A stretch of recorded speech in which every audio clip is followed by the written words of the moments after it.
The best businesses during inflation are usually the best. They're the businesses that you buy once and then you don't have to keep making capital investments subsequently. So you do not face the problem of continuous reinvestment involving greater and greater dollars because of inflation. That's one reason real estate in general is good during inflation. If you built your own house 55 years ago like Charlie did, or bought one 55 years ago like I did, it's a one-time outlay. Whereas if you get an inflationary expansion in replacement capital without having to replace yourself. And if you got something that's useful to someone else, it tends to be priced in terms of replacement value over time. So you really get the inflationary kick. Now, if you're in a business such as the utility business or the railroad business, it just keeps eating up more and more money, and your depreciation charges are inadequate, and you're kidding yourself as to your real economic profits. So any business with heavy capital investment tends to be a poor business to be in inflation, and often it's a poor business to be in generally. And the business where you buy something once, a brand is a wonderful thing to own during inflation. See's Candy built their brand many years ago. Now we've had to nourish it as we've gone along, but the value of that brand increases during inflation, just as the value of really any strongly branded goods. Gillette bought the entire radio rights to the World Series in 1939. And as I remember, it cost them $100,000, and for that they got to broadcast the Yankees, I think, versus the Reds in 1939. And think of the number of impressions they made on minds in 1939 for $100,000, and they were getting into the minds of young guys like myself. I was 8 or 9, and millions of people, and they did it in those dollars then. And of course, if you were going to go out and try and have a similar impressions on millions of minds now, it costs a fortune, and part of that's due to inflation, part of it's due to other things. But it was a great investment which could be made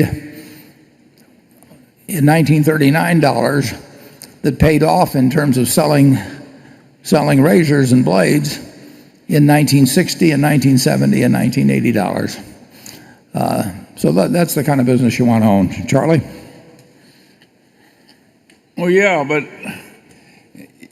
if the inflation ever goes completely out of control, you have no idea how it's going to end up. If it weren't for the Weimar inflation, we might never have had Adolf Hitler. It was the twosome of the great German inflation followed by the Great Depression that brought us Hitler. And think of the price that the world paid for that one. We don't want inflation because it's good for See's Candy. No, I didn't quite realize I was proposing that. I wasn't criticizing it. What's good for See's Candy is good for the United States. I'm going to talk to you about inflation and investing in inflationary times.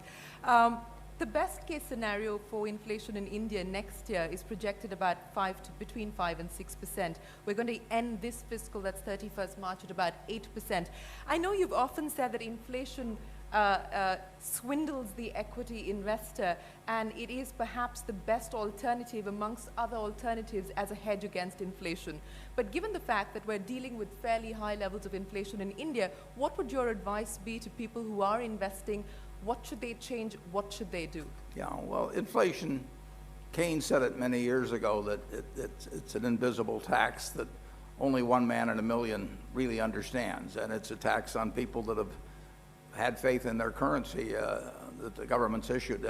The best protection, the best investment against inflation is to improve your own earning power, your own talents. Very few people maximize their talents, and if you increase your talents, they can't tax it while you're doing it. They can't take it away from you. So if if you become more useful in your activities, your profession, doctor, lawyer, whatever it may be, that is the best protection against a currency that might decline at a rapid rate. And the best investment, passive investment, I think, is a good business.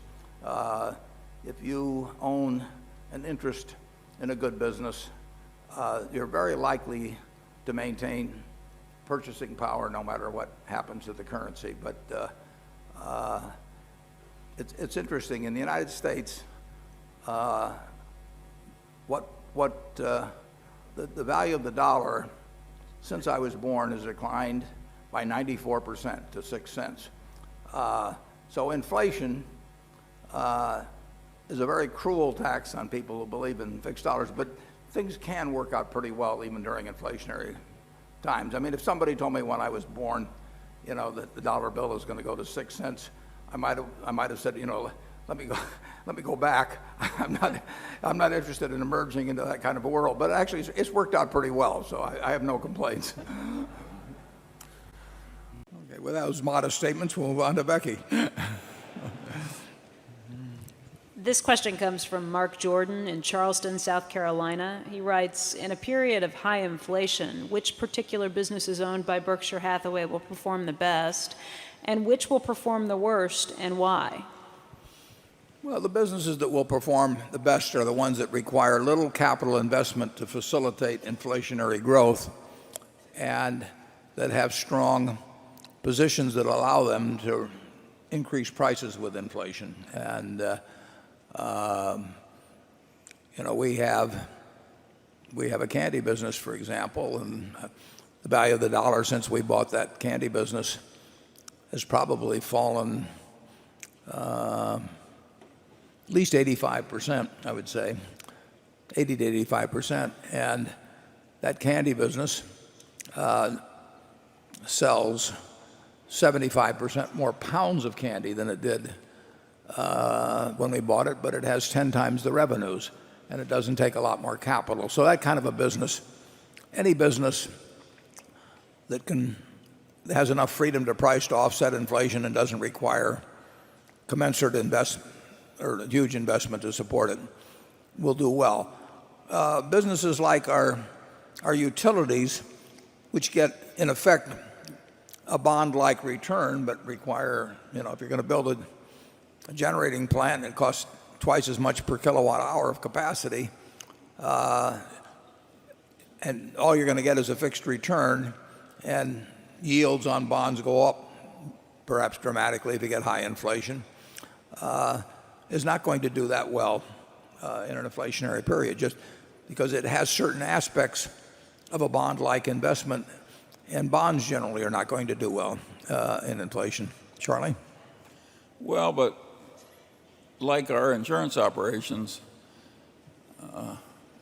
our capital-intensive railroad business is certainly one of the best railroads in the world, and our utility operations are certainly one of the best utility operations in the world. And so it isn't all bad to be up there world class in your main businesses. Our railroad, the government's talked about building a high-speed rail system in California. I think they're talking about 800 miles of track. And their estimated cost was about $43 billion, and estimated costs on constructions of things like that go up dramatically, much more often than they get reduced even by a minor amount. And of course, we paid $43 billion, counting debt assumed, for a rail system which has 22,000 miles of main track and 6,000 plus locomotives and 13,000 bridges if you ever want to buy a bridge. So the replacement value of that asset during inflationary already is huge, and it would grow dramatically. And the world, our country, will always need rail transportation. So it is a terrific asset to own. I'll just leave it at that.